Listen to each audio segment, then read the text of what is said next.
अस्सलाम वालेकुम, कैसे हैं आप सब। उम्मीद करती हूँ कि अल्लाह के फजल करम से आप लोग हर खैरियत के साथ होंगे, रिझान रहे, खुशबाद रहे, ऐसे मुस्कुराते रहें। अल्लाह पाक आपको हर किसी दुख मुसीबत परेशानी से महफूज रखे। तो काफ़ी टाइम से मैं देख रही हूँ आज ये महविश की वीडियोस, और आज ये महविश की उस दोस्त तबस्सुम की भी मैं वीडियो देख रही हूँ। तो जिस तरह से आज महविश अपनी वीडियोस में बातें कर रही है ना, तो उसको देख कर ना मुझे बहुत ही ज़्यादा दुख हुआ। और मैंने ये सोचा था कि मैं लाजमी वीडियो बनाऊंगी और मैं इसका असल चेहरा जो है ना वो लोगों के सामने लेकर आऊंगी, क्योंकि ये औरत इस काबिल ही नहीं है कि इसके मुंह से कोई अच्छी बात निकले। जिस तरह की भी होती है ना, ये इस तरह की अपनी जैसी है वैसी ही इसकी वीडियोस होती हैं। अब देखें कि इसके बेटे का जो बड़ा जीशान है उसको पता ही नहीं है कि वो कहाँ गया कहाँ नहीं गया। बेटी जो मायरा है उसका बाजू टूटा हुआ है, दो बेटे हैं जिनको ये नौकर बना के रखती है। तो आगे चल के मैं आप लोगों को इसकी और एक बहुत ही बड़ी जो इसने चाल चली है उसको मैं बेनकाब करने वाली हूँ। तो बहन भाइयों से रिक्वेस्ट है कि अगर आप लोग चैनल पे फर्स्ट टाइम आए, चैनल को सब्सक्राइब भी कर दें, वीडियो को लाइक शेयर और बेल आइकन को ऑल पे ऑप्शन पे प्रेस करें, ताकि नेक्स्ट वीडियो का नोटिफिकेशन आपको उसी टाइम मिल सके। तो कुछ टाइम पहले आप लोगों ने भी देखा होगा, बताने की ज़रूरत नहीं है क्योंकि आप लोग भी इसके बारे में अच्छी तरह से जानते होंगे, बखूबी आगाह होंगे।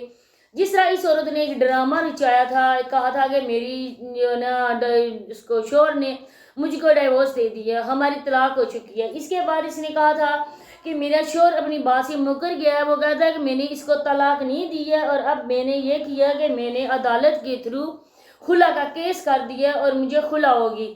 फिर इसने कहा था कि लोग कहते हैं कि आप इद्दत में नहीं बैठी, तो इसका कहना था कि मैं इद्दत कैसे कर सकती हूँ, क्योंकि मैं यहाँ पे यूट्यूब पे काम करती हूँ और मेरा कोई भी जरिया मुआश नहीं है जहाँ पे से मैं कमा सकूँ, तो मैं इद्दत नहीं गुजार सकी। चलें जी, लोगों ने मान लिया, इसके लिए अमदाद भी आ गई। इसी की जैसी दूसरी बहन स्ट्रॉन्ग उज़मा के नाम से जो एक चवल सी औरत है वो आ गई लाहौर से इसको 80,000 देने के लिए, जो इसी की तरह की किसी आवारा गर्द औरत ने यूके से इसके लिए 80,000 भेजे थे। ठीक है जी, तो इसको पैसे मिल गए। किसी और जगह से भी अमदाद आ गई, कराची से भी आ गई। इसने लगाने थे अपने घर के पर्दे, इसने कलर करवाना था, वो भी हो गया। इसके बाद जी इसने अपने हस्बैंड से कोई डाइवोर्स वगैरह का तो नहीं था, लेकिन पेपर में जैसे लिखा हुआ था वो हमने पढ़ा था। इसने जी प्रोपगंडा फिर करना था, इसने सुलह होनी थी, हम लोगों को इस बात का अंदाज़ा था, हम लोग तैयार बैठे थे कि बहुत जल्द एक वीडियो आने वाली है जिस वीडियो में ये अनाउंसमेंट होगी कि महविश ने और उसके हस्बैंड असलम ने आपस में सुलह दोबारा से कर ली। तो बहुत जल्द हमारी उम्मीदों के मुताबिक वीडियो आ गई। इसके बाद ही इसने ये भी कहा था कि मुझे कैसे डाइवोर्स हो सकती थी, मेरे हस्बैंड ने तो मुझे दी थी, लेकिन मैं हामला थी और हामला औरत को डाइवोर्स नहीं हो सकती है।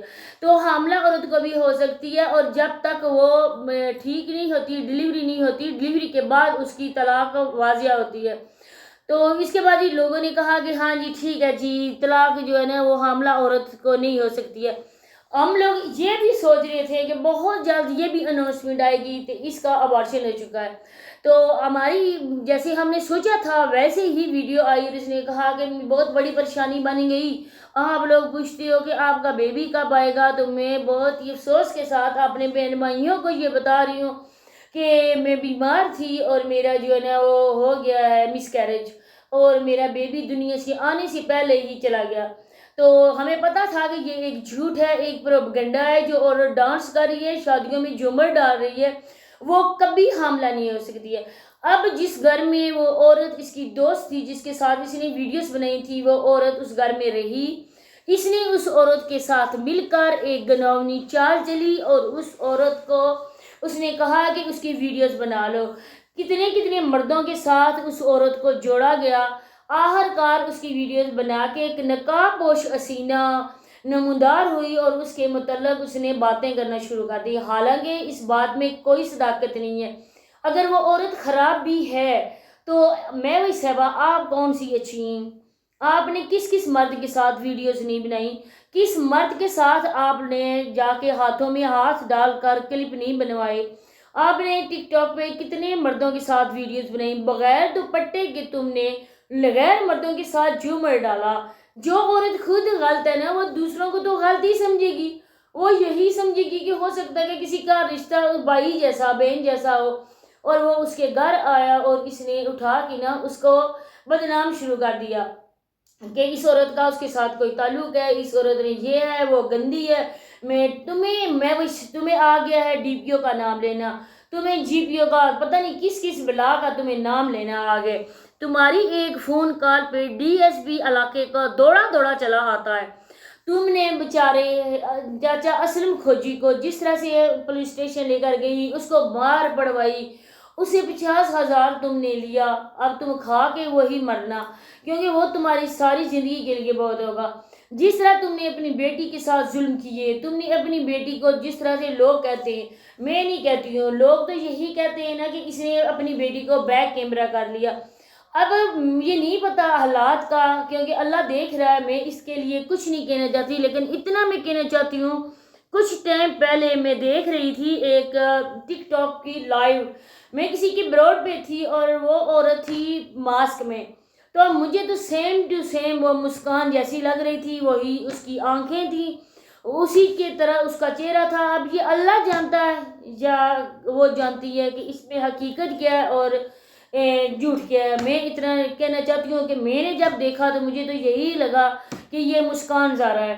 اب سب لوگ یہ کہتے ہیں کہ مسکان زہرا کو اس نے دھمکیاں دیں، اس نے اس کو مارا پیٹا، اس نے بہت زیادہ اپنی بیٹی کو ٹارچر کیا، تو اس نے کہا کہ میں اس زندگی سے نا موت ہی مجھے بہتر ہے، کیونکہ یہ میں روز مرتی ہوں اور وہ بھی ایک بار مروں گی اور مجھے دوبارہ زندگی پھر مل جائے گی، لیکن میں ماں کے روز روز کے تانے تشنے نہیں سن سکتی ہوں۔ اب جس طرح سے اتنی دور یہ چلی جاتی ہے اپنی بچیوں کو چھوڑ کر اس مائرہ بیچاری کے پاس جو خود ہی بیمار ہے، اور اتنی دور یہ آئی ہے سونیہ لوگوں کے گھر، تو اس عورت کو آپ لوگ اچھا کہہ سکتے ہو؟ یہ عورت ہرگز اچھی نہیں ہے، دوسروں کو گندا کرنے والی میوش، ذرا اپنے گربیان میں جھانک کے دیکھ تو خود کیا چیز ہے۔ جب بھی تمہارے پاس کچھ ایسی چیز کی کمی ہو جاتی ہے نا، تب تمہارے رونا شروع ہو جاتا ہے۔ اب ہو گئے نا 3-4 مہینے اس چھچندرے تمہارے کو آئے ہوئے، اب تو کوئی نہیں تم لوگ لڑے، کوئی تم لوگوں کی لڑائی آپس میں نہیں ہوئی، جب کچھ کمی ہو جائے گی نا پیسوں کی، تب پھر تمہارا یہی رونا روئے گا، اس نے میرا ایڈسن گین لے لیا، اس نے میرا چینل لے لیا، اس نے میری چینل کا پاسورڈ کر لیا، آ کے رونا شروع کر دیتی ہے۔ اور کچھ ہیں ہمارے عقل کے اندھے لوگ جو ان عورتوں کی مگرمچھ جیسی آنسوؤں پہ یقین کر لیتے ہیں۔ اب اس کو پتہ ہے کہ وہ عورت کیا ہے، اس کی ویڈیوز ہیں اس نے بنائی ہیں یا اس کو میڈیسن اس کے بیٹے کو دی ہیں۔ اب جو کرایہ دار کسی کے گھر میں رہتا ہے نا، وہ اس کے گھر کا فرد نہیں ہوتا ہے، اور نہ ہی یہ کرتا ہے کہ عورت وہ کہتی ہے میں کھانا بنا کے چائے بنا کے نا میں اس کے اپنے مال کے مکان کو بھی دوں۔ اب اس کا بیٹا کیوں اس کے ہاتھ کی چائے پیتا تھا، یہ وہ نقاب پوش بتا سکتی ہے؟ اس کے بیٹے نے اپنی ماں کو چھوڑ کر اس کے ہاتھ کی چائے کیوں پی؟ کیا ماں کے ہاتھوں میں دم نہیں تھا؟ کیا وہ اپنے بیٹے کے لیے چائے وغیرہ نہیں بنا سکتی تھی؟ سوچنے والی بات ہے، اور یہ باتیں کلیئر کرنے والی ہیں، کیونکہ ماں کدھر تھی اس کی جب وہ اس کو چائے بنا کے دے رہی تھی، اس میں زہر ملا کے دے رہی تھی، تو اماں حضور کدھر تھیں؟ اماں حضور کو سامان نکل گیا تھا یا دھرتی کھا گئی تھی کہ اماں حضور سامنے نہیں تھی اور وہ بیٹا چائے پی رہا تھا؟ تو اسی کے ساتھ اجازت چاہتی ہوں، ملتے ہیں نیکسٹ ویڈیو میں، اللہ حافظ۔